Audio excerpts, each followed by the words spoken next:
Hello everyone.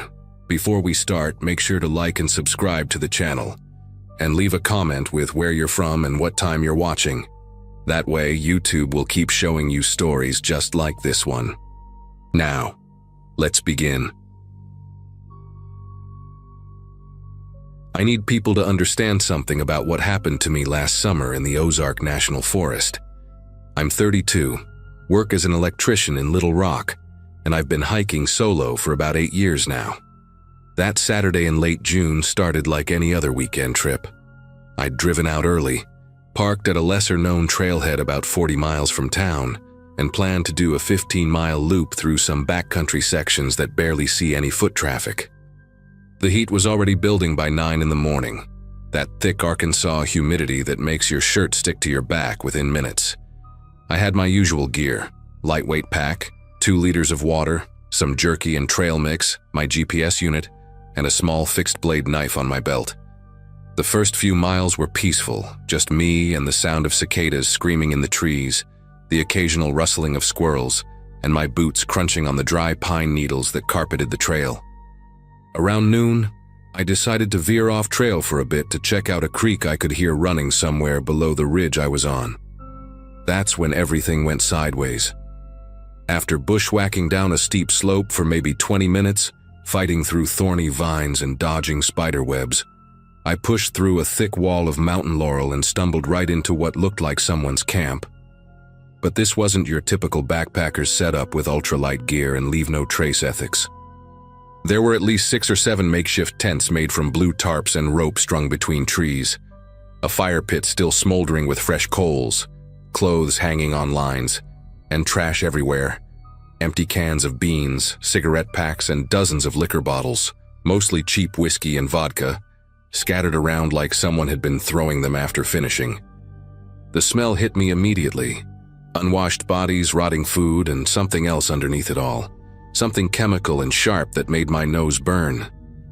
Against a large oak tree, I counted 4 rifles and what looked like 2 shotguns, just propped there casual as you please, along with several boxes of ammunition stacked on a piece of plywood. My first instinct was to back away slowly, get the hell out of there before whoever lived in this mess came back. These weren't homeless folks down on their luck. The firearms alone told me that much. I started taking careful steps backward, trying not to snap any twigs or rustle the undergrowth, when I caught movement in my peripheral vision. About 30 feet to my left, partially hidden behind a thick pine trunk, someone was standing perfectly still, watching me. It was a woman, maybe mid-40s, wearing a stained yellow tank top and cut-off jeans, her hair matted and hanging in greasy strands around her face.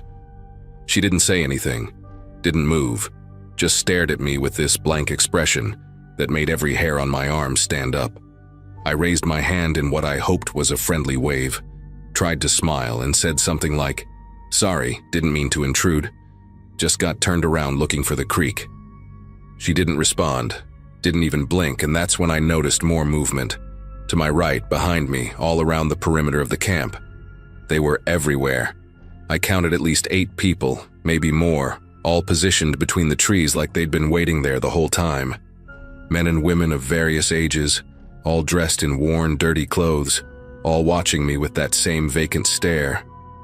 None of them spoke or made any aggressive moves. They just stood there, strategically placed to block every possible exit route I might take.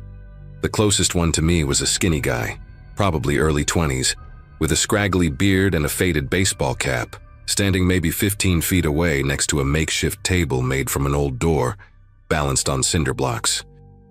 On that table, I could see plastic bags filled with something white, a digital scale, and what looked like burner phones lined up in a row.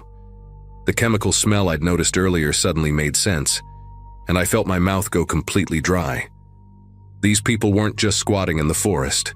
They were cooking something out here, and I'd just walked right into the middle of their operation. The silence stretched on for what felt like hours, but was probably only 30 seconds. Nobody moved. Nobody spoke. We all just stood there in this bizarre standoff while sweat rolled down my spine. Then, from behind one of the larger tents, an older man emerged. He was different from the others. Cleaner, wearing fresh clothes, a gray button-up shirt and dark jeans with actual leather boots instead of the raggedy sneakers everyone else had on.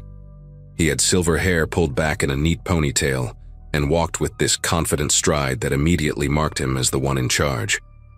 He approached me slowly, stopping about 10 feet away, and when he smiled, I noticed he had all his teeth, white and straight, unlike the meth mouth situation I could see on some of the others.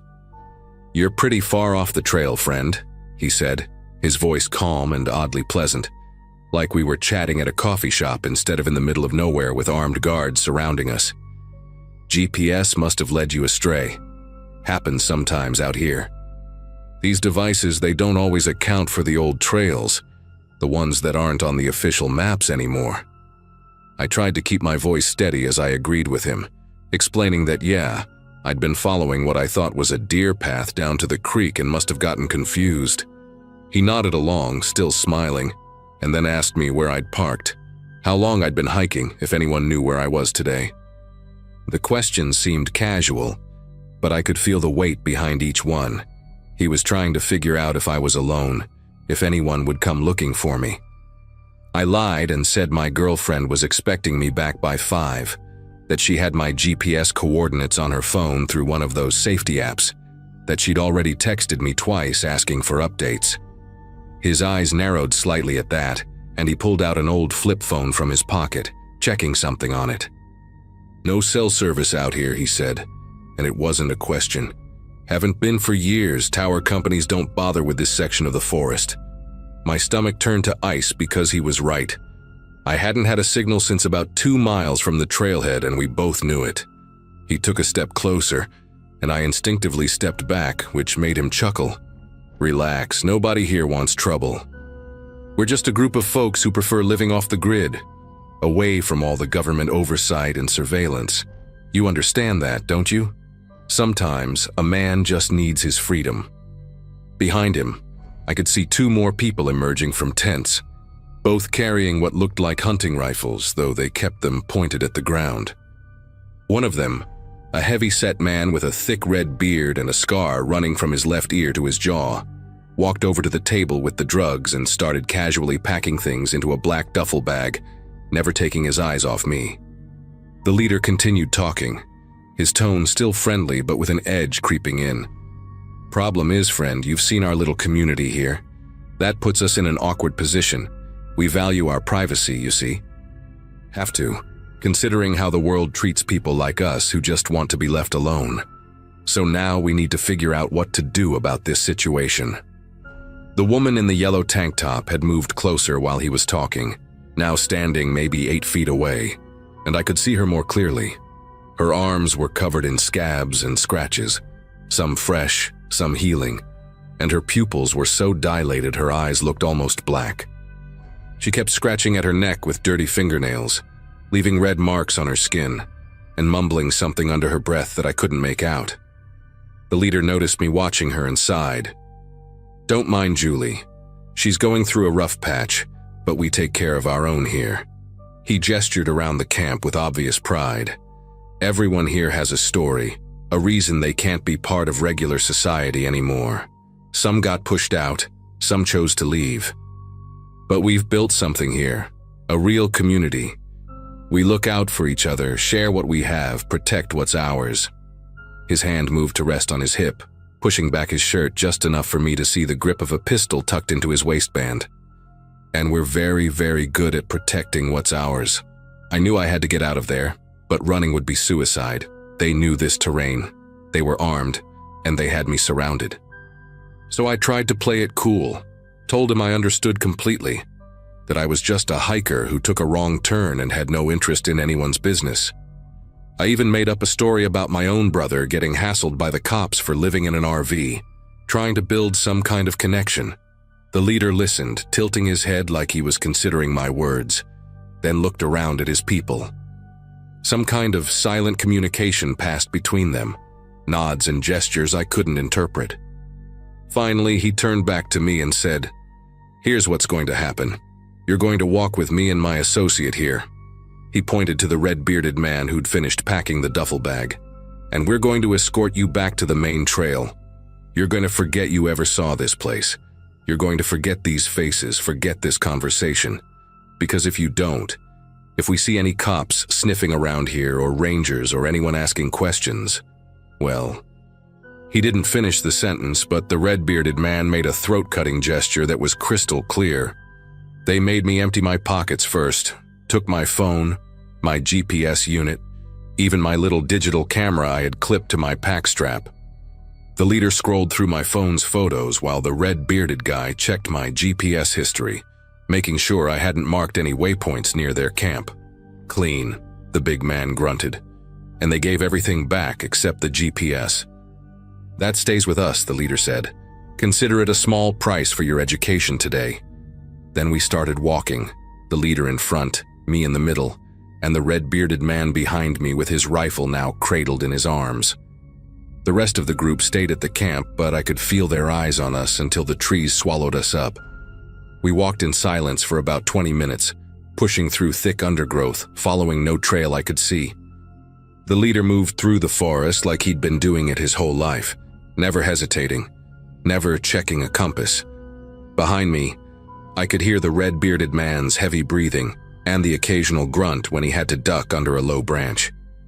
When we finally reached what the leader called the main trail, though it looked like just another barely visible path to me, he stopped and turned to face me.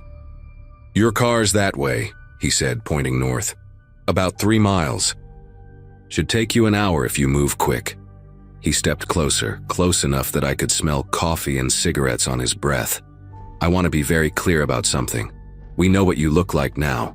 We know your name from your license in your wallet. We know you're from Little Rock.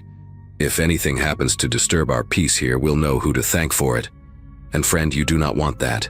We have people in town, people who can find anyone, anywhere. This forest is our home, and we protect our home with extreme prejudice," the red-bearded man added. "Saw your parking pass too.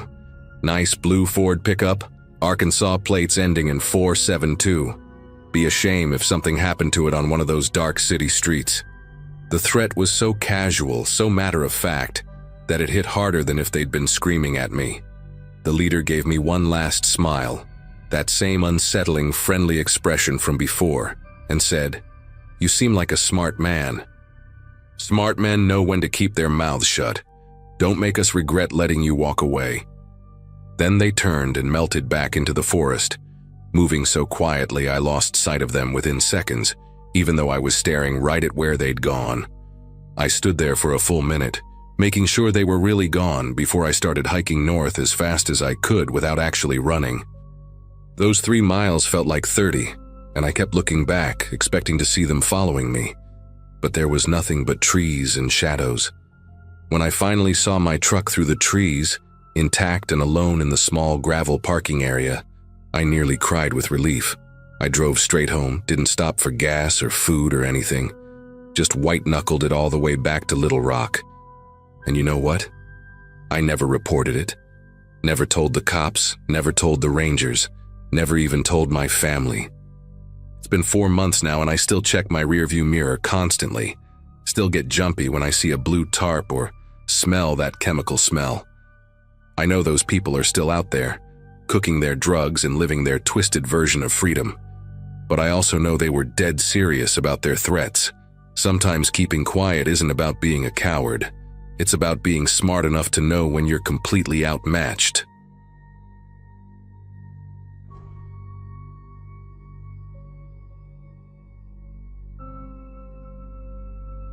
Last fall, I was 24 and working at an outdoor equipment store in Colorado, spending most weekends exploring trails with my coworkers. We were all pretty experienced hikers, the kind of people who'd rather spend Saturday morning on a mountain than sleeping in. That particular October day started like any other adventure. Me, my coworker Jason, his girlfriend Melissa, and our friend Connor decided to check out a lesser-known trail system about 2 hours from Denver.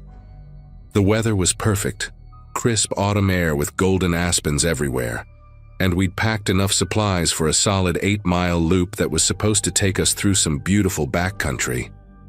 I remember joking with Connor about how we'd probably only see deer and maybe some wild turkeys. Nothing more exciting than that. We had no idea what we were about to walk into, or how fast a perfect hiking day could turn into something that still makes me check my rearview mirror whenever I drive through wooded areas. About 3 miles into the hike, Jason spotted what looked like an old logging road branching off from the main trail, barely visible through the overgrown brush and fallen leaves. We weren't in any rush, had plenty of daylight left, and Jason was convinced it might lead to an old mine or cabin. Colorado's full of abandoned stuff like that from the mining days. The path was rough, clearly hadn't been used in years. With thick undergrowth scratching at our legs and low-hanging branches we had to duck under every few feet. After maybe 15 minutes of pushing through this mess, we came into a small clearing where the trees opened up just enough to let in patches of sunlight. Right there in the middle, partially hidden by tall grass and surrounded by rusted beer cans and old campfire remains, was this beat-up white van, probably from the early 2000s based on the shape. The thing looked like it had been there for months at least. The tires were deflated, windows were covered in dirt and pine needles, and rust was eating through the wheel wells. But what caught our attention was that the back doors were slightly open, just a few inches, like someone had tried to close them but they wouldn't latch properly. Connor made some joke about finding a serial killer's hideout, and we all laughed nervously, but curiosity got the better of us. Melissa stayed back a few feet while Jason, Connor, and I approached the van, our hiking boots crunching on broken glass and old leaves. The smell hit us before we even got close. This thick, musty combination of mildew, rotting fabric, and something else I couldn't quite place, like metal mixed with something organic. Jason reached the back doors first and used a stick to push them open wider, the hinges screaming like they hadn't moved in forever. What we saw inside made us all take a step back at the same time. The floor of the van was covered in women's belongings, purses, shoes, jewelry, cell phones, all different styles and sizes, like they'd been collected from different people. But that wasn't the worst part. Bolted to the walls were these heavy-duty metal restraints, the kind you'd see in a prison transport vehicle, with thick chains attached. There were dark stains on the floor beneath them that I didn't want to think too hard about. Melissa whispered that we needed to call the police immediately, and she was absolutely right, but none of us had cell service this deep in the woods. Connor was already backing away, saying we should get back to the main trail and find help, when we heard it, the distinct sound of branches breaking somewhere behind us, not like an animal moving through the brush, but deliberate, heavy footsteps. We all went completely still. Even our breathing seemed too loud in that moment. The footsteps were getting closer, coming from the direction we'd hiked in from, cutting off our path back to the main trail. Jason grabbed a large rock, Connor pulled out his pocket knife, and I picked up a thick branch, though I knew none of these would do much good if whoever was coming meant trouble. Melissa had her phone out, recording everything even though we couldn't call anyone, her hands trembling as she held it up. The footsteps stopped maybe 30 feet away, just beyond where we could see through the thick trees and undergrowth. Then we heard whistling, this slow, casual tune like someone taking a leisurely walk, completely out of place in that terrifying moment. A man's voice called out, friendly and warm, "Hey there, folks. Didn't expect to run into anyone out here." "You lost?" The normalcy of his tone made it somehow worse. Jason squeezed my arm and pointed with his eyes to a small deer path leading uphill to our right. If we needed to run, that was our only option. The whistling started again, getting closer, and then he stepped into view. He was probably in his 50s, wearing faded jeans and a flannel shirt, looking like any regular guy you'd pass at a gas station. He had this genuine-looking smile, laugh lines around his eyes, and was carrying a backpack and what looked like a fishing rod. But his boots, I'll never forget this. His boots had fresh mud on them, really fresh, even though it hadn't rained in weeks and the ground here was bone dry. He glanced at the van and his expression shifted for just a second, this flash of something else before the friendly mask came back. "Oh, you found my old project," he said, walking closer, positioning himself between us and both the logging road and the deer path Jason had spotted. "Been meaning to haul that piece of junk out of here for years. Bought it at an auction. Thought I'd fix it up for camping, but you know how it goes. His explanation came too quick, too rehearsed, like he'd practiced it. Connor, trying to play along, said something about how we were just exploring and should probably head back. The man's smile widened, but his eyes stayed flat and unblinking. Where you folks parked? I know these woods like the back of my hand, could show you a shortcut. He set down his fishing rod against a tree, and I noticed his right hand stayed in his jacket pocket, gripping something. Melissa had lowered her phone, but I could see it was still recording. The man noticed it too, his jaw tightening slightly. That's quite a phone you got there, miss. They work out here? Mine never does. The way he said it wasn't really a question. That's when Jason did something brilliant. He suddenly doubled over, groaning and clutching his stomach, saying he thought he was going to be sick from something he ate at breakfast. It was so unexpected that even the man took a step back, his hand coming out of his pocket empty as he moved away from Jason's potential vomit zone. In that split second of distraction, Connor grabbed Melissa's hand and shouted, "Run!" We scattered in different directions. Connor and Melissa took the deer path uphill. Jason bolted straight into the thick woods to the left, and I ran back toward the van, then veered right, crashing through the undergrowth. Behind me, I heard the man curse loudly, his friendly act completely gone, followed by heavy footsteps. He was chasing someone, but I couldn't tell who. My heart was pounding so hard I thought it might explode as I tore through branches that ripped at my clothes and face, jumping over fallen logs, skidding on loose rocks. I could hear shouting behind me, multiple voices now, which meant at least some of my friends were still running too. After what felt like hours but was probably only 10 minutes, I burst out onto what looked like another old logging road, wider than the first one. My legs were shaking and my lungs burned, but I kept moving, jogging now instead of full sprinting. That's when I heard Connor's voice calling my name from somewhere to my left. I followed the sound and found him and Melissa hiding behind a massive fallen tree, both of them scratched up and breathing hard.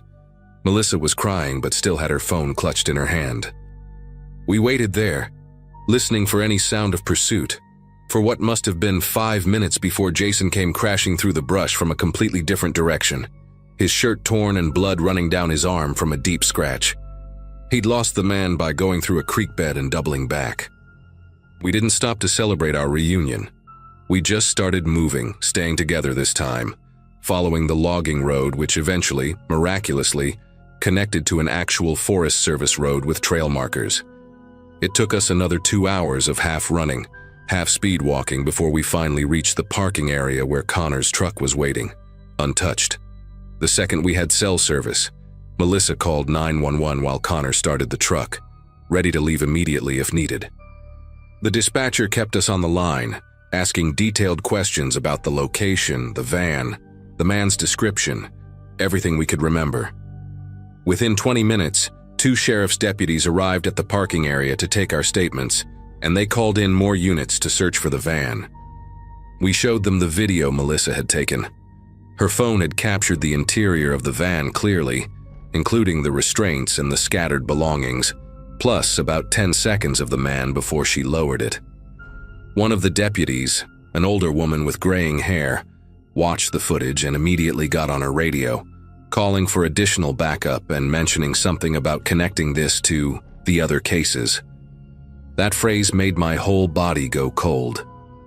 She wouldn't tell us what other cases, just said detectives would be in touch and we needed to go to the station to give formal statements. We spent the next 4 hours at the sheriff's station, each in separate rooms, going over every detail again and again with different officers and detectives. They had us look through photo lineups, asking if we recognized anyone, but the man from the woods wasn't in any of them. A detective named Brennan finally told us that 3 women had gone missing from trails in that general area over the past 18 months, all experienced hikers who'd vanished without a trace. The belongings we'd seen in the van matched descriptions of items the missing women had with them.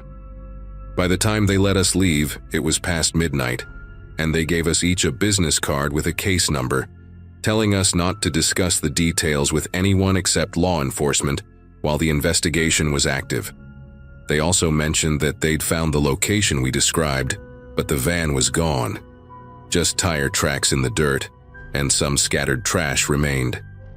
The man had moved it sometime during our escape, which meant he'd gone back while we were running, calm enough to drive that van out of there despite knowing we'd seen everything. The investigation went on for months, and Detective Brennan stayed in touch, calling occasionally with follow-up questions or to show us new photos of potential suspects, but nothing ever came of it. They found the van 2 weeks later, burned out in a ravine about 50 miles away, completely destroyed along with any evidence it might have contained. The man we encountered was never identified or caught. Those 3 missing women are still missing.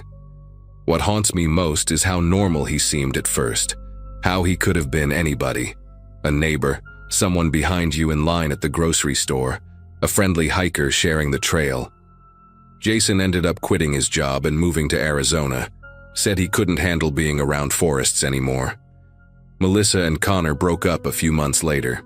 She told me once that every time she looked at him, she remembered that day, and it was too much.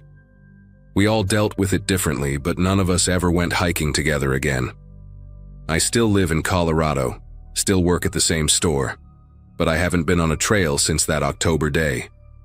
Sometimes customers ask me for recommendations about that particular area, and I always steer them somewhere else, anywhere else. The police asked us not to share specific details about the case publicly, and I've honored that. Changed some minor things here to protect the investigation, but I needed to tell someone the real story. Last month, Detective Brennan called to tell me there had been another disappearance, this time from a trail about 30 miles from where we'd been. Same pattern. Experienced female hiker vanished without a trace. Car found at the trailhead with everything still inside. She asked if I'd be willing to look at some new photos, maybe help with a sketch artist, and I agreed, but I knew it wouldn't matter. That man is still out there, probably with a different van now, maybe in a different state, still whistling that same casual tune while he hunts. If you're reading this and you love hiking like I used to, please just remember, if you ever find something in the woods that shouldn't be there, don't investigate. Don't let curiosity win. Just run. Run and don't stop until you're safe, because some mysteries are better left unsolved, and some monsters look just like everyone else.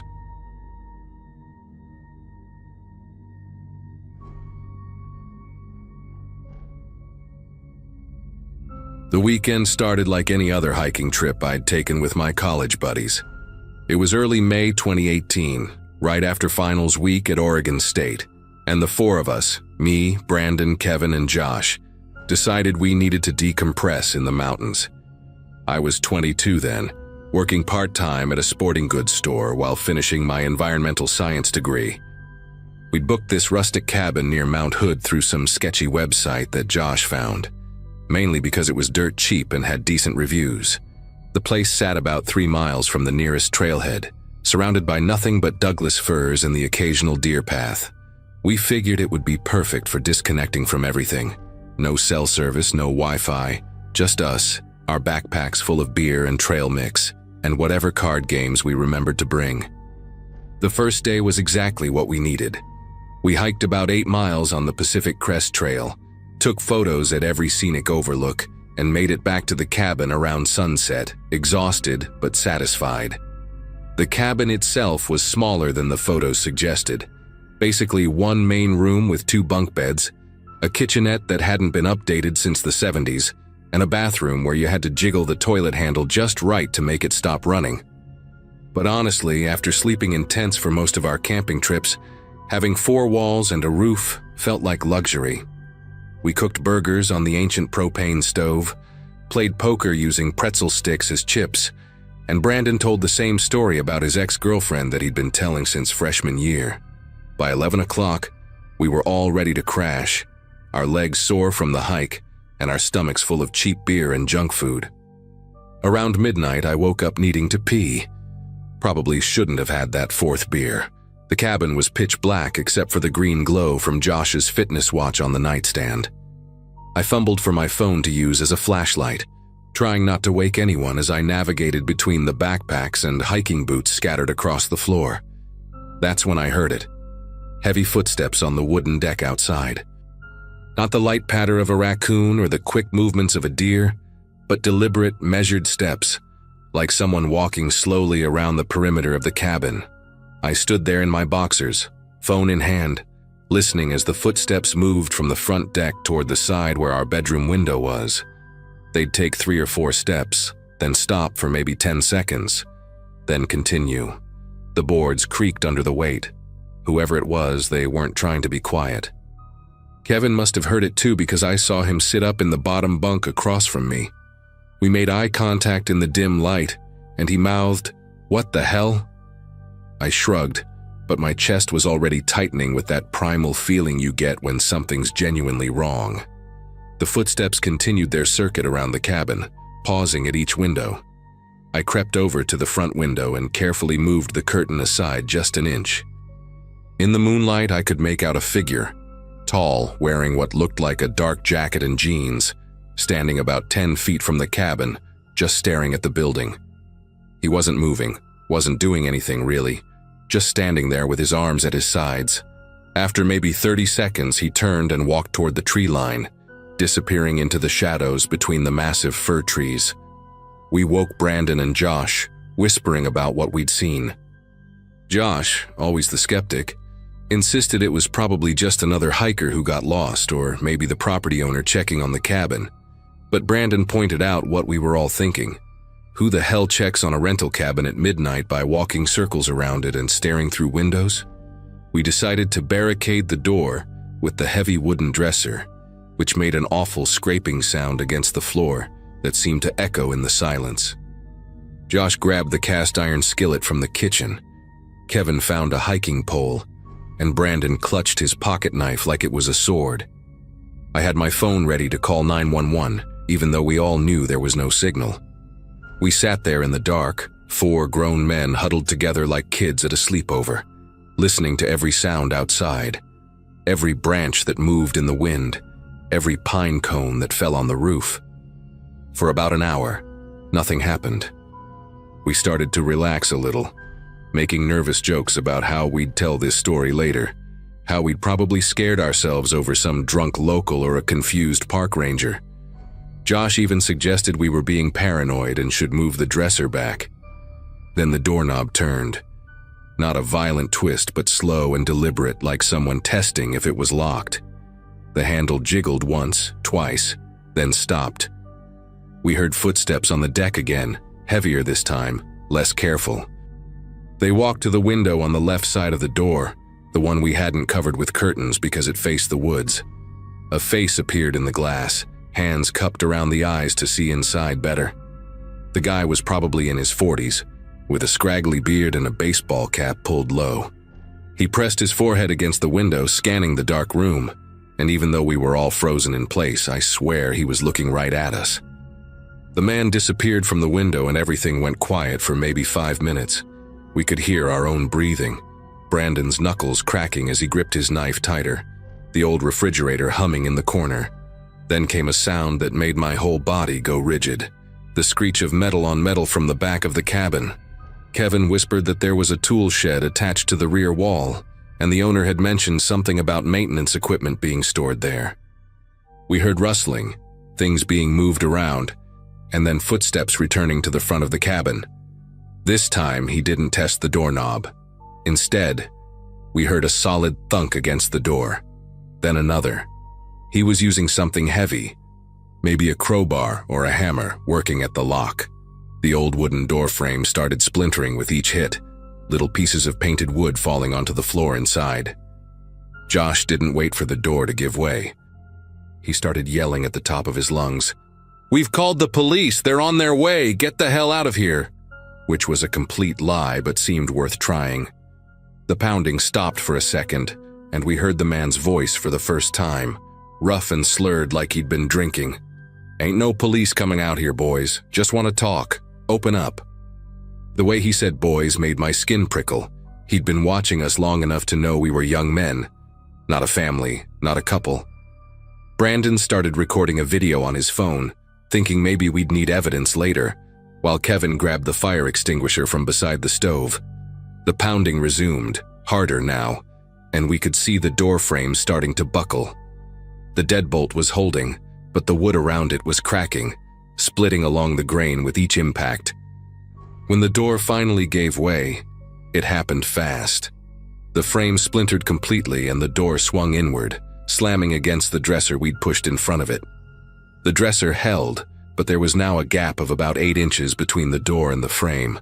The man's arm reached through, trying to push the dresser aside, his dirty fingers grasping at air. Kevin didn't hesitate. He aimed the fire extinguisher at the gap and let loose, filling the doorway with white chemical foam. The man yanked his arm back, coughing and cursing, stumbling backward on the deck. That gave us maybe 10 seconds.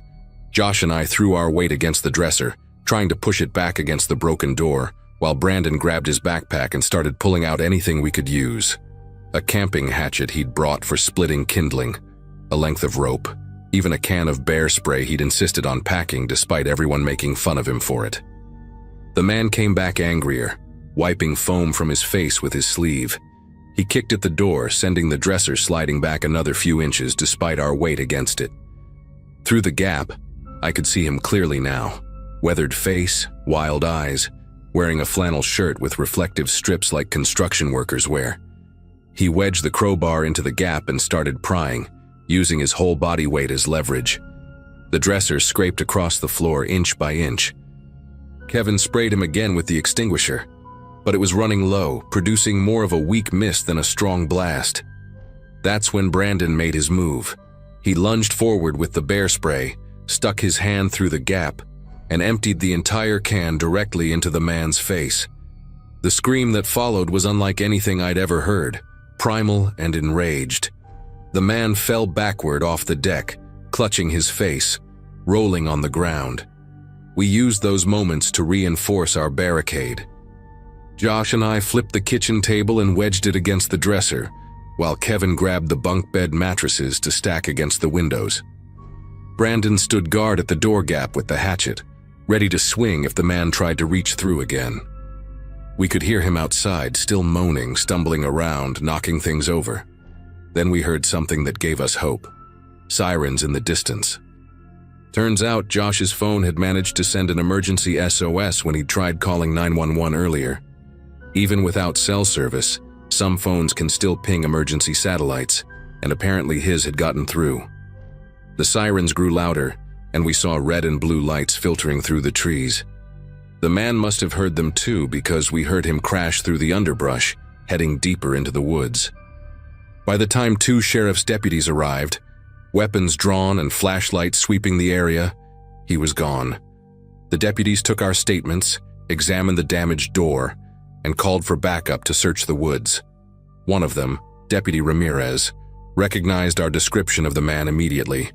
His name was Carl Dietrich, a local who'd been fired from his job at a logging company 3 months earlier. Since then, he'd been living rough in the forest, and there had been several reports of him watching hikers from the trees, following people on trails, and breaking into empty cabins. They'd been looking for him for weeks.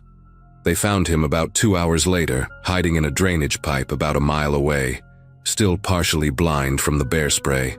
We spent the rest of the night giving statements at the sheriff's station, drinking terrible coffee from paper cups.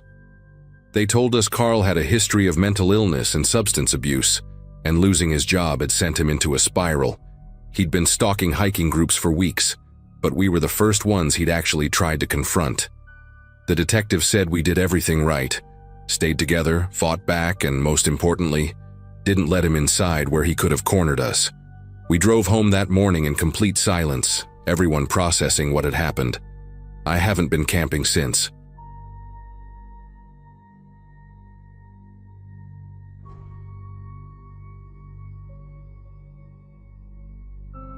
I need to get this out there because the park rangers, the police, nobody wants to talk about what happened to my brother Nathan last September. I'm a high school biology teacher in Montana. Been teaching for about 7 years now. And I've always been the rational one in my family. Nathan was 29, worked as a physical therapist at a clinic downtown, and had this thing about hiking solo every weekend to decompress from dealing with patients all week. He'd been doing these solo hikes for maybe 3 years, always sending me photos from whatever trail he was on, usually terrible selfies with his goofy grin and whatever wildlife he spotted in the background. That Saturday in September started like any other weekend for him, except this time he chose Glacier National Park, specifically the Highline Trail because he'd heard the mountain goats were really active that time of year. The last text I got from Nathan was at 8:47 a.m., just a photo of the trailhead sign with the caption, "Starting out, should be back by 4." He was wearing his bright orange jacket, the one our mom bought him specifically so he'd be visible to hunters, even though hunting wasn't allowed in the park. I remember joking with him the night before about how he looked like a traffic cone in that thing, and he laughed saying at least the search and rescue team would spot him easily if he twisted an ankle. The trail he picked was one of the most popular in the park, especially on a Saturday morning in early fall, when the weather was perfect, about 65 degrees with clear skies. There must have been at least 40 other hikers who started that same trail within an hour of Nathan, based on what the rangers told us later. The parking lot was nearly full when he arrived, and several people remembered seeing him because of that orange jacket, stretching by his blue Toyota pickup, adjusting his backpack straps, doing his usual pre-hike routine. Around 2 p.m. I got a weird feeling in my chest, like when you're taking a test and suddenly realize you studied the wrong chapter. I tried calling Nathan just to check in, which wasn't something I normally did during his hikes, but the call went straight to voicemail. I figured he was in a dead zone, happens all the time in the mountains, so I left a stupid message about remembering to bring me one of those Huckleberry energy bars from the gift shop. By 5 p.m., when he hadn't texted that he was back at his truck, I started getting concerned. Nathan was obsessive about letting me know when he finished a hike, ever since that time 3 years ago when he forgot to check in and our mom called the rangers. By 6 p.m., I was calling the park service myself, trying not to sound like an overreacting family member, explaining that my brother was experienced but always checked in, and this wasn't like him at all. The initial search started that evening, just a couple of rangers driving the road and checking the parking areas. Nathan's truck was still there, locked, with his wallet tucked under the passenger seat where he always left it. They figured maybe he'd twisted an ankle and was slowly making his way back. Happens more often than you'd think. But then this couple, the Andersons from Wisconsin, came forward with something that made everyone pause. They'd been hiking back around 1:30 p.m. and saw Nathan about 3 miles in, standing beside the trail next to a massive Douglas fir tree. Mrs.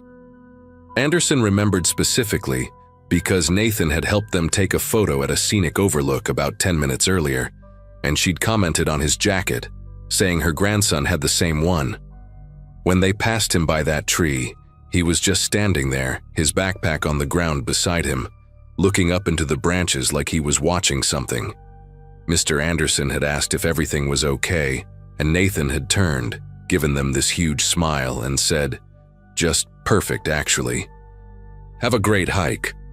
They thought it was weird that he was stopped in such a random spot, not a viewpoint or anything special, just a regular stretch of trail, but figured maybe he'd seen a bird or something. The full search began at dawn on Sunday with 20 volunteers, 3 dog teams, and a helicopter.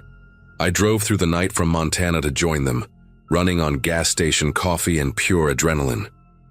The search coordinator, a woman named Ranger Fielding who'd been doing this for 15 years, walked me through their grid pattern, showed me on the topographic map where the Andersons had seen Nathan.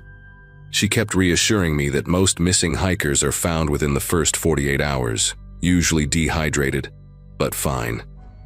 The dogs picked up Nathan's scent immediately from his truck and followed it precisely to that exact spot by the Douglas fir, 3 miles in.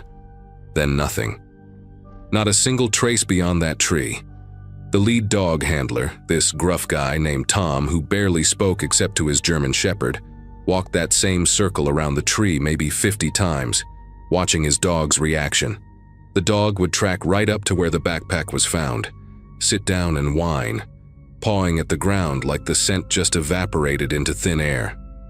What they found at that spot still makes my skin prickle whenever I think about it. Nathan's backpack was placed, not dropped, but carefully placed against the base of the tree, standing upright with all the zippers closed. His phone was in the side pocket, still on, battery at 47%, with perfect signal. 4 bars. His water bottles were full, his lunch untouched, his emergency whistle still clipped to the shoulder strap. But here's the detail that nobody can explain. His hiking boots were inside the backpack. Not worn out, not damaged, just neatly placed inside with the socks tucked into them, like he'd carefully taken them off and packed them away. The ground around the tree was soft from recent rain 2 days before, should have shown clear footprints. But there was nothing. No barefoot prints, no sign of anyone walking away from that spot. No disturbed vegetation, no broken branches. Rangers brought in tracking experts who could follow a week-old deer trail through solid rock, but they all came to the same conclusion. It was like Nathan just stopped existing at that exact spot. I stayed for 2 weeks, sleeping in my car at the trailhead parking lot because I couldn't leave. Every morning I'd hike to that tree, sometimes with search teams, sometimes alone, just staring at the spot, trying to understand. Other hikers would pass by, completely unaware they were walking through what had become a crime scene, though there was no crime anyone could identify. I started talking to everyone who'd been on the trail that day, became obsessed with finding someone, anyone who'd seen something after the Andersons. That's when I met Gregory Watts, a retired Forest Service employee who'd been hiking that same trail for 30 years. He hadn't seen Nathan, but when I described the exact location, his face went pale. He told me that in 1987, a woman named Carol Dunham had gone missing from that exact same spot. Same circumstances, backpack found neat and tidy, shoes inside, no tracks leading away. They never found her either. He said the old-timers who worked the park back then called it a quiet spot, wouldn't elaborate on what that meant, just said sometimes the forest chooses to keep someone. The investigation went on for months, but the official search was called off after 3 weeks. They brought in cadaver dogs, thermal drones, even some professor from the university with ground-penetrating radar. Nothing. Nathan's phone records showed no calls after my attempt at 2 p.m., but here's something that still bothers me. His phone's GPS showed him at that tree from 1:28 p.m. until 1:31 p.m. Then the location services just stopped updating. Not turned off, not lost signal, just stopped recording data while the phone stayed on. The FBI got involved briefly because of the bizarre circumstances, ran all these background checks thinking maybe Nathan had staged his own disappearance. But his bank accounts were untouched. His apartment was exactly as he'd left it, with dishes in the sink and laundry in the dryer. His passport was still in his desk drawer. The agent assigned to the case, Agent Coleman, told me off the record that in 40 years of missing persons cases, she'd never seen anything like it. She said usually there's something, a mistake, a clue, some tiny detail that doesn't fit. But with Nathan, everything was perfectly wrong in a way that made no logical sense. 4 months after Nathan disappeared, I got a call from a number I didn't recognize. It was a woman named Janet Holloway, who said she'd been following Nathan's case online and needed to talk to me. She drove 8 hours from Idaho to meet me at a diner near the park. Janet's daughter Rebecca had vanished on a popular trail in Yellowstone in 2016, same exact scenario. Backpack found perfectly arranged, shoes inside, phone still powered on, no tracks. But Janet had something else, something the authorities had dismissed. 3 days before Rebecca disappeared, she'd called her mother, excited about meeting another hiker who'd told her about thin places in the wilderness, spots where experienced hikers sometimes felt an overwhelming urge to stop and just step through. Rebecca had laughed it off as New Age nonsense, but she'd mentioned the hiker had specifically warned her to never take her shoes off if she felt that urge, that it was like an invitation. Janet had 23 cases she'd compiled over the past 5 years, all with the same pattern, all in different parks across the country. Every single one had their shoes removed and carefully stored. The part that haunts me most came from Nathan's co-worker, Bradley, who called me about 6 months later. He'd been cleaning out Nathan's desk at the clinic and found a notebook Nathan used for patient notes. but the last 3 pages weren't about patience. Starting 2 weeks before his hike, Nathan had been writing about these vivid dreams, where he was walking through a forest that looked exactly like the trails he hiked, except everything was slightly shifted. Trees growing at impossible angles, paths that curved upward into the air, and this persistent feeling that someone was walking beside him, matching his steps perfectly but always just outside his peripheral vision. In the last entry, dated the night before his hike, he wrote, "The footsteps are getting louder. They sound exactly like mine but delayed by half a second. Starting to think they're not following me.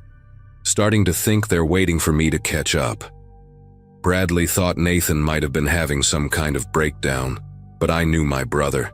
He was the most grounded, rational person I'd ever known. He would have told me if something was wrong. At least I thought he would have. Last month, almost a year after Nathan vanished, I went back to the trail one final time. I needed closure, even if it meant accepting I'd never understand what happened. I stood at that Douglas fir for hours, running my hands over the bark, sitting where his backpack had been found. Around noon, just as I was about to leave, I noticed something carved into the tree, about 7 feet up, partially hidden by new growth. It looked old, maybe decades old, but I could make out initials. CD. 1987, Carol Dunham. Above it, fresher but still weathered, RH 2016, Rebecca Holloway. My heart was pounding as I looked higher, and there it was, so fresh the sap was still sticky. NP 2024, Nathan Pierce. But Nathan never carved his initials into trees. He was obsessive about leaving no trace when hiking. I took photos, called the rangers immediately, but when they arrived 2 hours later with a forensics team, the carvings were gone. Not removed, not covered up, just gone like they'd never existed. The bark was smooth and untouched. They looked at me like I was having a breakdown, suggested grief counseling, but I know what I saw. I don't hike anymore. Can't bring myself to step onto any trail, no matter how popular or safe it seems. Sometimes I dream about Nathan, and he's always standing by that tree, his orange jacket bright against the green forest, waving at me like he's saying hello or goodbye. I can never tell which. The Andersons, that couple from Wisconsin, they reached out to me recently. Mrs. Anderson couldn't stop thinking about that smile Nathan gave them. Said it didn't seem like his usual expression from earlier when he'd helped with their photo. She said it looked like the smile of someone who'd just figured out the answer to a question they'd been asking their whole life. The investigation is officially still open, but I know they'll never find him. I think Gregory Watts was right about the forest choosing to keep someone, though I'll never understand why it chose Nathan. All I have left are his things, that orange jacket hanging in my closet, and the knowledge that somewhere, in some way I can't comprehend, my brother found whatever he was looking for on that trail. I just wish I knew if he meant to find it.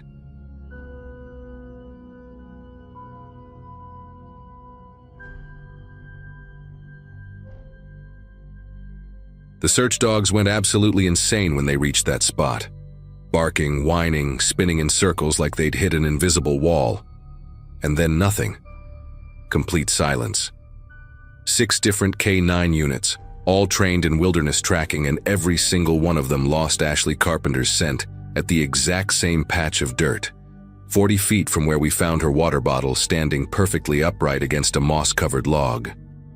I've been volunteering with search and rescue for 8 years now, seen dozens of missing hiker cases, but I've never witnessed anything like what happened in those woods last week.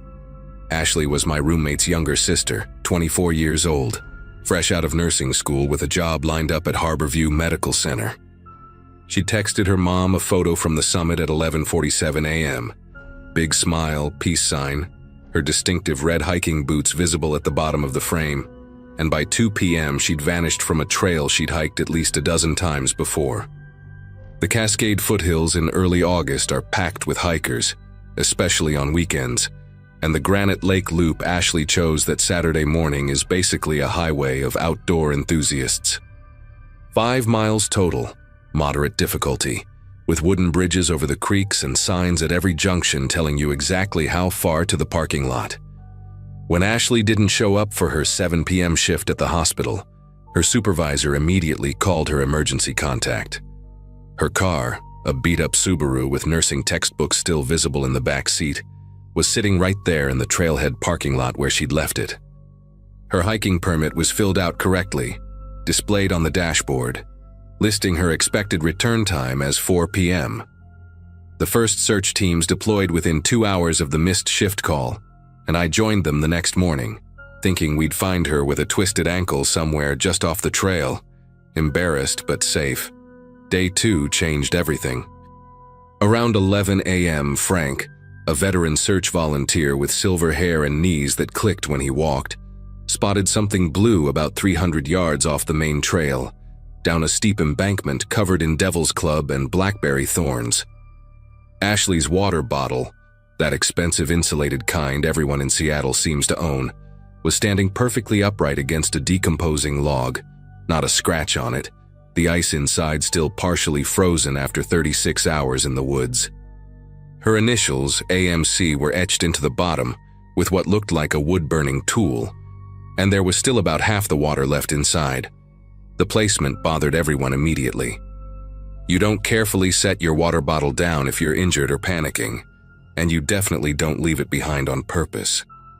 20 feet away, tangled in the low branches of a hemlock tree like someone had thrown it, we found her purple Columbia rain jacket, the lightweight kind that folds into its own pocket.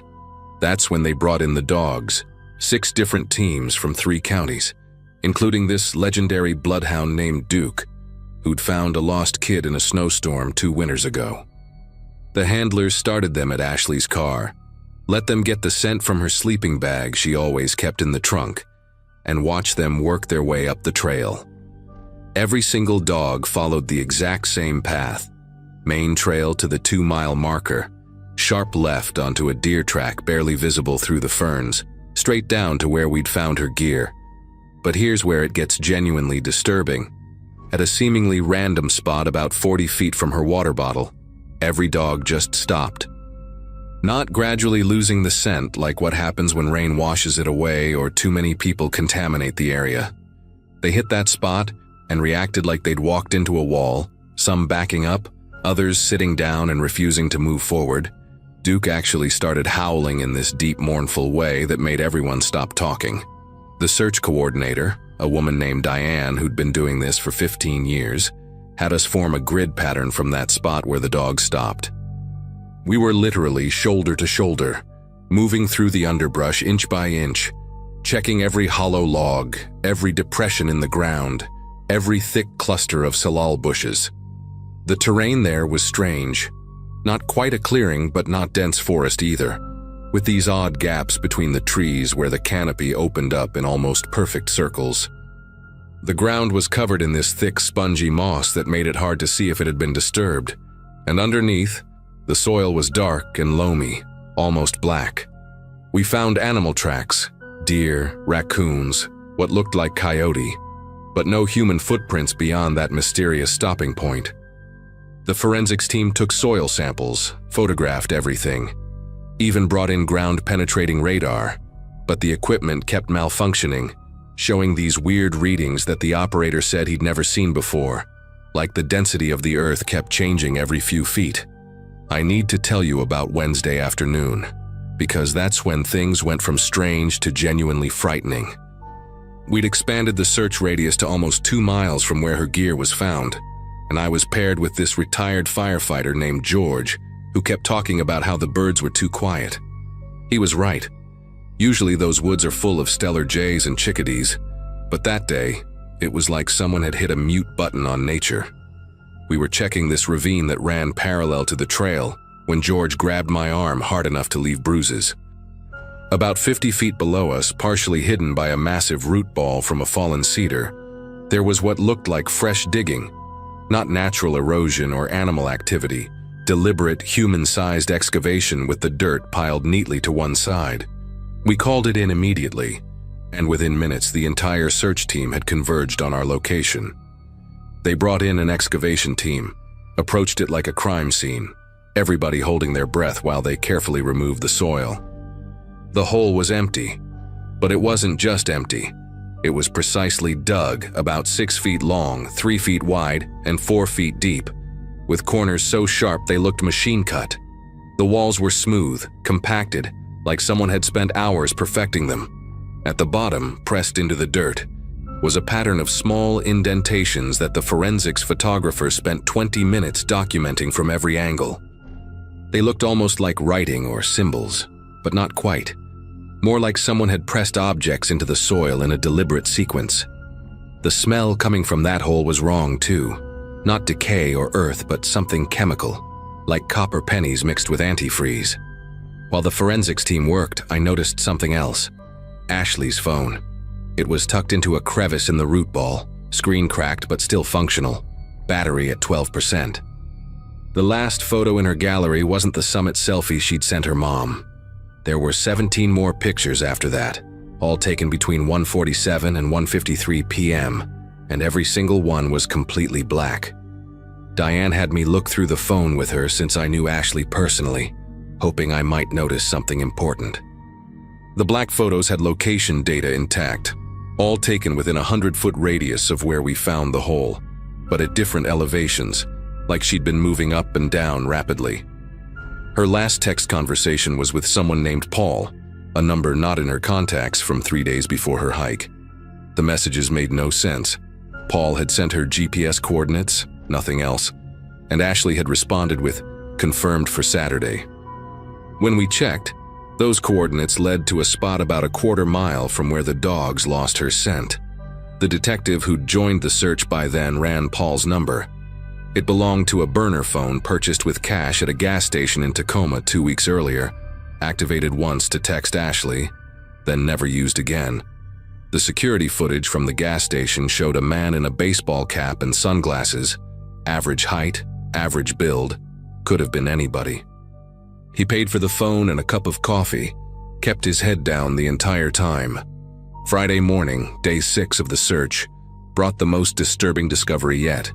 A hiker not connected to our search party, some tourist from Ohio, had gotten lost and ended up in a section of woods we hadn't covered yet, about 3 miles from Ashley's last known location. He stumbled into the ranger station at Snoqualmie Pass, hyperventilating, saying he'd found what looked like a campsite, but wrong, all wrong. The rangers thought he was dehydrated and hallucinating until he showed them the photos on his phone. Hidden in a cluster of old-growth trees, someone had built what I can only describe as a blind, like what hunters use, but more elaborate. Tarps painted to match the forest colors, netting covered in real branches and moss, positioned to overlook 3 different trail junctions. Inside were maps of the entire trail system, with dates written next to certain locations. Ashley's name wasn't there, but there were 12 other names, all women between 20 and 30, with dates going back 2 years. Some names I recognized from missing person cases that had been ruled as accidents or voluntary disappearances. The investigation exploded after that discovery. FBI arrived within hours. The entire mountain was closed to the public, and they brought in specialized teams I'd never seen before, people in unmarked vans with equipment that looked military grade. They found more blinds, 7 total, all with similar setups and documentation. In one, they discovered notebooks filled with observations, hiking patterns, peak times for trail usage, detailed physical descriptions of regular hikers, their routines, when they hiked alone versus with groups. Ashley's name appeared in the most recent entries, along with notes about her Saturday hiking habit, her favorite trails, even mentions of her red hiking boots, and the fact that she always parked in the same spot. The handwriting analysis showed at least 3 different people had contributed to these notebooks over the years. They also found industrial-grade zip ties, lengths of rope pre-cut to specific measurements, and bottles of that same chemical smell we'd noticed at the hole, which turned out to be a veterinary anesthetic that can be absorbed through the skin. Here's what haunts me most about this whole thing. They never found Ashley, but they found the others. On day 8, cadaver dogs led teams to a section of forest about 5 miles from any official trail. an area so dense with undergrowth that you'd need machetes to get through. There was a natural depression in the land, hidden by a thick canopy and surrounded by devil's clubs so thick it formed an almost impenetrable barrier. Inside that depression, they found remains matching 8 of the 12 names from the notebooks in various stages of decomposition. The forensic anthropologist said the oldest had been there approximately 18 months, the newest maybe 3 weeks. But Ashley wasn't among them. The FBI questioned everyone who'd been on those trails in the past month, pulled surveillance from every gas station and business within 50 miles, analyzed thousands of hours of dashcam footage from the area. They arrested 2 men whose DNA was found on items in the blinds. Both had records for minor crimes. Both claimed they'd been hired through encrypted messages to maintain the sites and document hikers, paid in cryptocurrency, never meeting their employers in person. The official search for Ashley was suspended after 2 weeks, though the criminal investigation continues. The men they arrested insist they never hurt anyone, that they were just paid to watch and report, that someone else, someone they never met, handled what they called the collections. They led investigators to drop sites where they'd leave their notebooks and receive payment, always remote locations with no cameras, always at night. Both men are facing conspiracy charges, but without bodies or direct evidence of violence, the prosecutors are struggling. Ashley's family hired private investigators who are still searching, following up on reported sightings that never pan out. Sometimes I drive up to those trails, now permanently closed, and stand at the fence they've erected. I think about how Ashley's scent just stopped, how those 17 black photos might have been her trying to document something in darkness, how someone watched her for weeks, knew her routines, planned everything meticulously.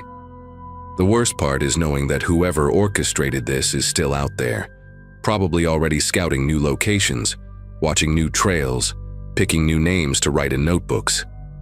And Ashley, whether she escaped, was taken, or met some other fate, remains as absent as her scent beyond that mysterious spot where even trained dogs couldn't follow.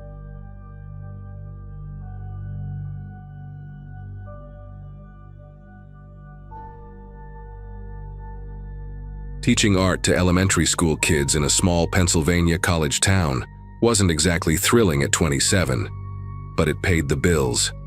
Every day felt like a copy of the last one. Show up at 8, demonstrate how to mix tempera paints, help tiny hands cut construction paper, clean glue off desks, go home to my studio apartment, watch Netflix, sleep, rinse and repeat 5 days a week. The weekends were different though. For about 2 years, I'd been hiking solo every chance I got, driving out to different trails within a couple hours of town. No lesson plans, no sticky fingers grabbing at my sleeves, no parent emails about why their kid got paint on their uniform. Just me and miles of dirt paths winding through the trees. That Saturday in early April, I'd set my alarm for 5:30 to hit Pine Creek Gorge, this massive canyon about an hour north that locals call the Pennsylvania Grand Canyon. The northern trailhead parking lot only had 2 other cars when I pulled in around 7 that morning, which meant I'd have the trail mostly to myself. Perfect hiking weather too, about 50 degrees, clear sky, everything still damp from overnight rain that made the whole forest smell alive and earthy. My pack had all the usual gear: 3 liters of water, homemade granola bars, basic first aid supplies, pepper spray on my hip, phone with a portable charger. The plan was to do this 12-mile loop I'd hiked probably 15 times before, be back at my car by 3, then grab a beer and burger at this place in town that did trivia nights. About 3 miles in, right when the trail starts climbing toward the ridge overlook, I caught this thin column of smoke rising through the trees maybe 200 yards to my left. Not forest fire smoke, too contained for that. More like a campfire, except there weren't any campsites in that section. The smell hit me next, this weird mix of burning herbs and something sharp, almost chemical. Should have ignored it, kept moving, but I started thinking maybe some inexperienced hikers were lost or in trouble. Pushing through the underbrush wasn't easy, lots of thorny bushes and low branches that kept snagging my pack. The ground was muddy and covered with last fall's leaves, making every step slippery. As I got closer, I could hear voices, low and rhythmic, almost like chanting, but not quite. Through the trees, I finally saw them. 5 men sitting in a rough circle around a small fire. They all looked to be in their 40s or 50s, wearing regular hiking clothes, but somehow seeming completely out of place. Each one had a piece of wood in their hands, maybe 8 inches long and thick as a broom handle, and they were using pocket knives to carve something into them. The way they moved was synchronized, like they'd practiced this exact thing 100 times before. Their voices overlapped in this monotone mumbling that didn't sound like English or Spanish or any language I recognized. The one facing my direction had this shaved head with a birthmark shaped like a crescent moon above his left ear, and he was the first to notice me. His eyes locked onto mine instantly, pale gray eyes that didn't blink, didn't show surprise, didn't show anything really. He kept carving while staring right at me, and one by one, the others turned their heads to look too. Nobody said hello. Nobody asked if I was lost. Nobody acted like normal people would when a stranger stumbles onto their campsite. The man directly across from the bald one had this thick red beard with gray streaks, and was wearing a faded green jacket with duct tape patches on the elbows. To his left sat a younger guy, maybe 30, with acne scars covering his cheeks, and a weird tattoo of what looked like tree roots climbing up his neck. They all just kept carving and staring, and I realized the symbols they were cutting into the wood weren't random. They were deliberate patterns, almost like letters, but not from any alphabet I knew. "Sorry, didn't mean to interrupt," I managed to say, taking a step backward. My voice came out higher than normal, and I could feel sweat forming on my palms despite the cool morning.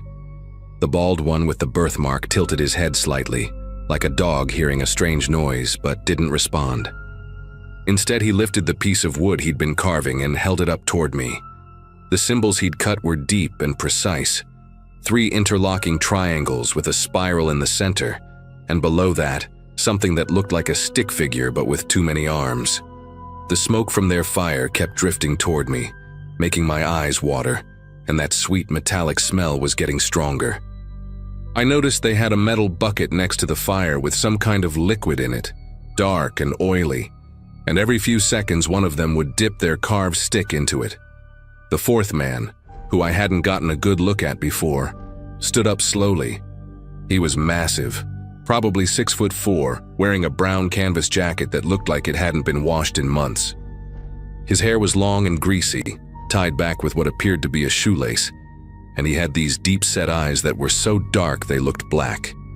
He didn't walk toward me exactly, just took a few steps to the side, and that's when I realized the 5th man had also stood up and moved in the opposite direction. They were spreading out, not aggressively, but deliberately, like they were trying to form a wider circle.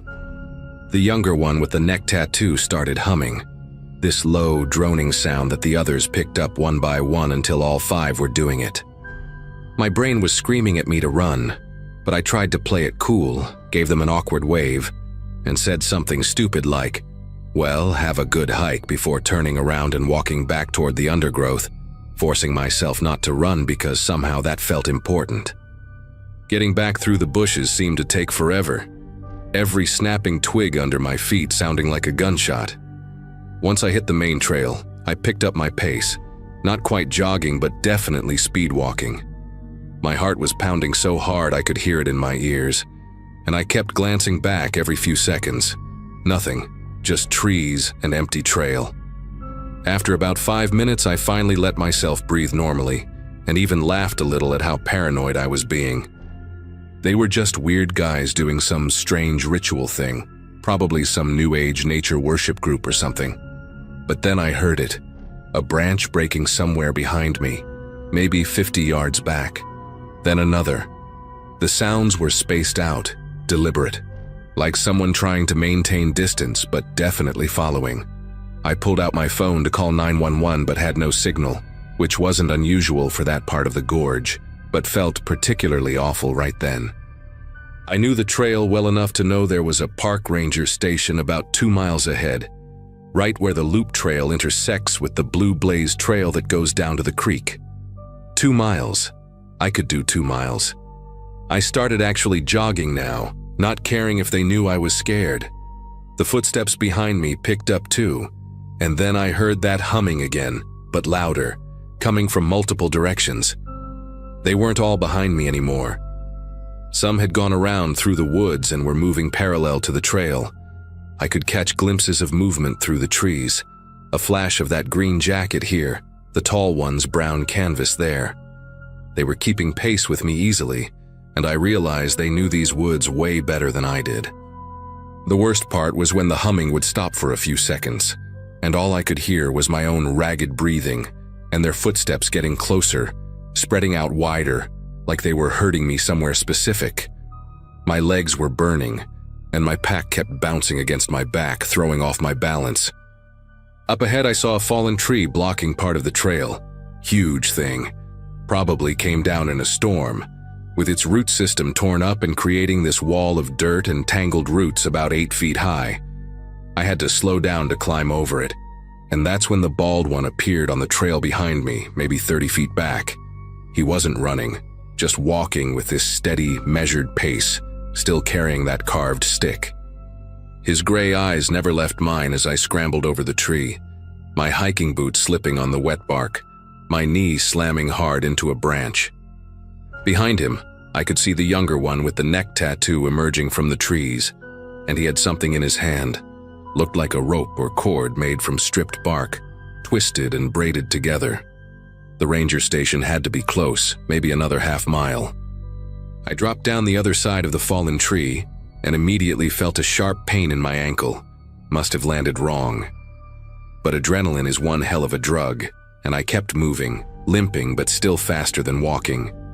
The trail curved ahead, and I remembered there was a steep section with wooden steps built into the hillside. If I could get there first, maybe I could gain some distance. But when I rounded the curve, the tall one in the brown jacket was standing at the bottom of the steps, just waiting. He had positioned himself perfectly. I couldn't go forward without going through him, and I could hear the others closing in behind me. To my right was a steep drop-off into a ravine, probably 40 feet down to a rocky creek bed. To my left, thick undergrowth and thorns. The humming had stopped completely now, replaced by this horrible silence where I could hear my own pulse thundering in my neck. That's when I remembered the pepper spray on my belt. My fingers were shaking so bad I almost dropped it, but I managed to flip the safety tab off and held it out in front of me, switching my aim between the tall one ahead and checking behind me. The bald one had stopped about 20 feet back, and the others were spread out in a semicircle, all holding those carved sticks like they were precious.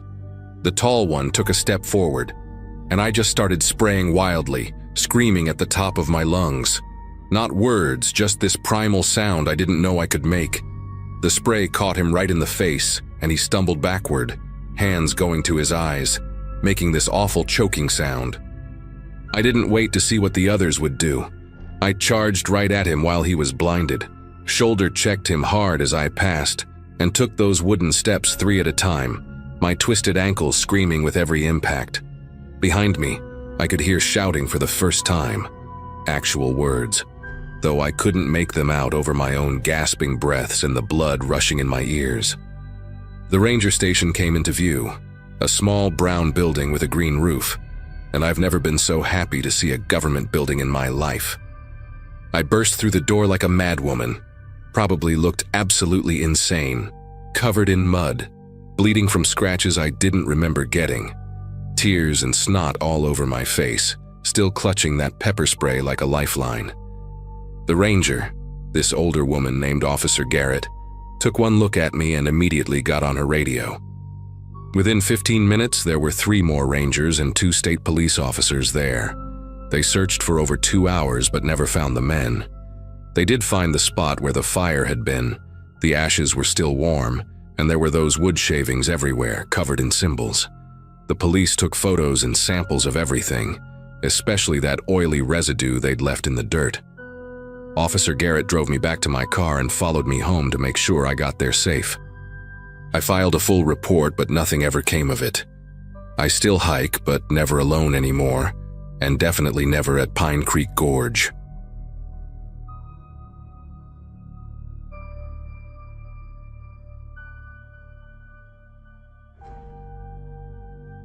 The trail that afternoon was supposed to be nothing more than a chance for me and my two friends, Lauren and Emily, to get away from classes and breathe a little. We had driven out early, parked near the visitor center, and packed light. Just some water, snacks, and a blanket we thought we'd spread out once we reached one of the overlooks. The kind of day where you don't expect much, just trees, the crunch of gravel under boots, and conversations that wander as much as the path itself. By the time we reached the halfway point, we had already crossed paths with several other hikers, most of them couples or small families. There was only one person who stood out, a man walking alone, wearing a faded green windbreaker, carrying no visible backpack and keeping his hands tucked inside the pockets as if he didn't have a reason to use them. We stepped aside when he passed, offered the polite nod strangers give on the trail, and thought nothing of it. Hours later, the air had shifted. Shadows stretched longer across the dirt, and the temperature began to slip just enough that I pulled my hoodie tighter. That's when Emily, who was leading, stopped abruptly and turned her head toward me and Lauren. She whispered that the same man was ahead of us again, leaning against a wooden signpost as if he'd been waiting there. I brushed it off, telling myself he must have taken one of the shorter loops that reconnected with ours, but the uneasy silence between the three of us said we were all thinking the same thing. We slowed our pace, trying to keep conversation going, but it felt forced. The trees seemed louder than us, every rustle of leaves, every branch snapping under a squirrel's weight. When we reached the next bend, he was gone again, just vanished into the deeper part of the woods. We told ourselves it was fine, that people cross paths on trails all the time, but I caught Lauren chewing at her lip, eyes darting to the tree line. Something about the way he carried himself didn't match the easygoing rhythm of a casual hiker. At some point we reached a fork where the trail split, one side heading back toward the main loop and the other winding deeper into the forest. We chose the loop that would eventually lead us back to the parking area, and for a while, I convinced myself the unease was just nerves. But then, maybe 15 minutes in, the sound of boots striking gravel echoed from behind us. When we turned, there he was again. Same green jacket, same slow, deliberate walk, closing the distance without saying a word. Lauren suggested we stop for water, hoping maybe he'd pass and continue on, but instead he slowed too, hovering just far enough that he didn't overtake us. It felt intentional, like he wanted to keep us in sight but not close enough to start a conversation. Emily muttered that we should pick up the pace, and we did, but no matter how quick our steps got, his rhythm matched ours. The sun had dropped lower, streaks of orange fading behind the tree line, and every shadow stretched like it was chasing us. The further we went, the fewer people we saw. Earlier, the trail had felt busy. Dogs, kids, the occasional runner. But now it was thinning out until it was only us and him. We tried to act natural, laughing louder than we needed to, forcing small talk about dinner plans. But every time I glanced back, his figure was there. Not hurried, not casual, just steady, like he knew we'd eventually run out of daylight. When the woods grew dim, we agreed silently that we needed to cut through to the access road that led back toward the visitor center. Emily had the map on her phone, and even though service was spotty, she guided us off the main trail. The shift in terrain made our steps louder, crunching twigs and leaves, and I couldn't help but glance back every few seconds. The problem was, no matter which way we turned, he always seemed to appear again, sometimes ahead, sometimes behind, as if he knew shortcuts through the forest that we didn't. By then, my nerves were raw. Every twig snapping under our boots sounded like it belonged to him instead. When we finally spotted the narrow access road through the trees, it felt like a lifeline. We pushed through the brush and stumbled onto the gravel, our breaths sharp and quick. For a moment, I let myself believe that was it, that the open space meant safety. But then, from further up the road, the green windbreaker stepped out from the tree line like he'd been waiting there the whole time. Emily swore under her breath, and Lauren grabbed my arm so tight it hurt. There weren't any other cars or hikers in sight, just the stretch of road leading back toward the parking lot. We didn't even bother talking. All three of us broke into a run. My lungs screamed. The straps of my backpack dug into my shoulders, and I could hear his footsteps pounding behind us, heavier than before, closing distance in bursts. The relief when the visitor center came into view is hard to explain. A ranger truck was parked out front, headlights still on, and 2 staff members were standing near the entrance. The second they noticed us sprinting, one of them called out. That was enough to stop him. When I turned back, he'd frozen in place at the edge of the tree line, watching. Then, without a word, he turned and disappeared into the woods as if he'd never been there. We told the rangers everything, giving as many details as we could.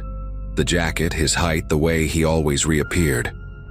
They sent another officer down the trails with a flashlight, but no one ever found him. To this day, I can't explain how he always managed to be ahead or behind us without us seeing him cut through. All I know is that I haven't set foot on a trail that's secluded since, and I doubt I ever will again.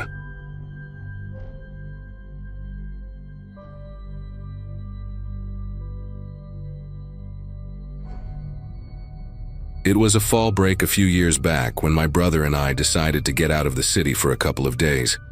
He had just finished his first semester at a community college, and I was stuck in a dead-end retail job that left me restless most nights. We thought a quick hiking trip would be the kind of reset we both needed.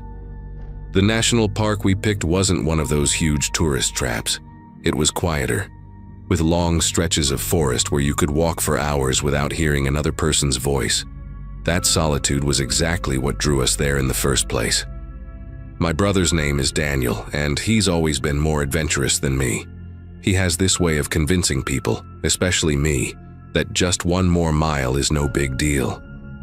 That morning, we had been following a marked trail with the usual colored blazes painted on trees. The leaves had started to turn, and the canopy above us filtered the sunlight in patches of amber and green. Everything felt calm. Almost too calm. Like the kind of peace you don't notice until it stretches on a little longer than you expect. Somewhere along the way, Daniel pointed out carvings on a cluster of pines just off the main trail. They weren't the official blazes. These looked more like someone had hacked at the bark with a hunting knife. The cuts were rough but deliberate, each one forming an arrow pointing deeper into the woods. It didn't look like vandalism. It looked like a system, as if someone had taken time to mark a path for others to follow. Daniel got that look in his eyes, the one that always meant we were about to do something dumb just for the thrill of it. I argued, of course. I told him we didn't know where it led, that it wasn't on the map, and that the sun would start dropping before too long. But he laughed, said we had plenty of daylight left, and started down the unmarked trail before I even gave an answer. I didn't want to be the boring older brother trailing behind, so I followed. At first, it felt exciting, like we were in on a secret no one else knew about. The forest grew thicker, quieter, and the air had this faint smell of damp earth and cedar that clung to my jacket as we walked further from the main path. The deeper we went, the stranger it felt. The official trails always had a certain look to them: trampled dirt, a few discarded water bottles, maybe even a bench or two at scenic spots. This one had none of that. The ground was soft and uneven, with roots jutting out like bones under skin. I noticed the arrows weren't random either. They always appeared right when the path seemed to fade, guiding us forward like breadcrumbs. Whoever made them didn't want anyone to turn back easily. It didn't sit right with me, but Daniel treated it like some kind of treasure hunt. After maybe an hour, the forest around us felt denser. The canopy blotted out most of the sky, and the sounds of the park, distant voices, the rush of a creek, had disappeared. What replaced them was silence, the heavy kind that makes your ears ring. That's when I realized I hadn't seen any animals for a while. Not a squirrel, not a bird overhead. Just us, walking deeper into a place that didn't feel like it belonged to the rest of the park anymore. At one point, we reached a clearing with an old tree stump in the center. The bark had been stripped off, and carved into the flat surface was the same arrow symbol we'd been following. Only this one was bigger, etched carefully like it was meant to be a landmark. Daniel touched it like he was impressed, but I felt a sharp unease. It wasn't a random shortcut. This trail was organized, intentional. Someone had gone through the effort of creating it, and that someone didn't want casual hikers to know about it.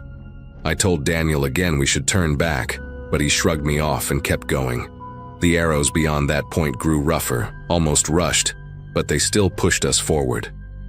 I remember thinking how far we'd wandered because when I checked the time on my phone, more than 3 hours had passed since we left the main trail. No reception bars, of course. The air felt cooler, heavier, and even though the sun shouldn't have been setting yet, the woods seemed darker than they had any right to be. By the 4th hour, Daniel finally admitted we were lost. The arrows kept showing up, but instead of reassurance, they felt mocking. I tried to retrace our steps, but the forest looked the same in every direction. The air was damp, and I swear I could smell smoke somewhere far off, though there were no campgrounds marked in this section of the park.